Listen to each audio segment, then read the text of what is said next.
Honest review sa mga editor, cartoon ninyo. So dito nabilugan ko na pala yung barangay ng hindi pa na-record pala. So yun. So meron tayo dito barangay na label. So ina-identify niya na yung elements na nandito is barangay official.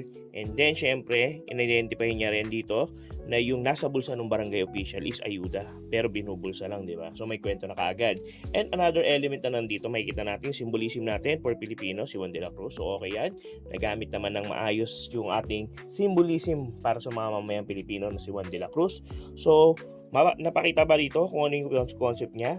So dito okay naman na parang binubulsa ng mga barangay official yung ayuda. And then anong epekto kay Juan de la Cruz? Yun nga, parang questionable sa kanya na bakit binubulsa, 'di ba? So bakit nga ba binubulsa? So mas maganda rin dito, suggest ko lang. Suggest ko lang naman 'to, no.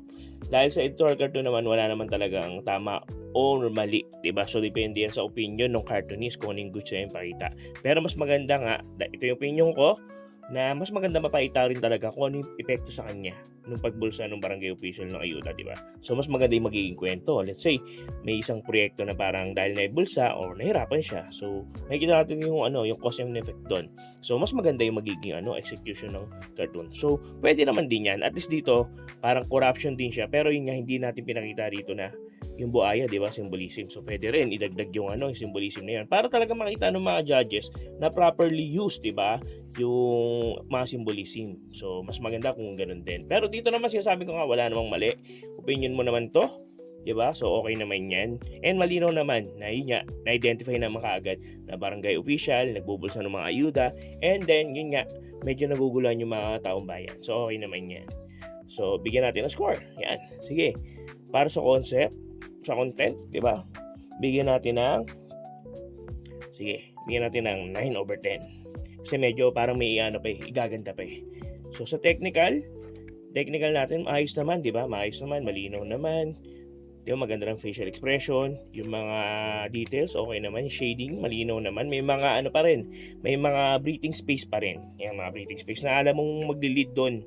Yan, mga breathing space yan. Hindi naman siya negative space talaga. Pero breathing space para at least ma-focus yung mata ng reader or ng judge doon sa titignan lang. Di ba? Yung pina-focal point kung saan lang titingin yung mga titingin ng gawa mo, di ba? So maganda yan. At least napopokus na yung mata doon sa talagang drawing mo. So maganda yan. Details, okay naman. Balance din naman. So sige, bigyan natin ng 10/10. Ethics, may tinamaan ba? So wala din naman tinamaan sa ethics. So bigyan natin ng 10/10. So i-scorean na natin yan. I-scorean mo na, ha? Bagay, may nag-chat pa. Sino ka? Yan. So dito 9. Oh, yan. Adi pala.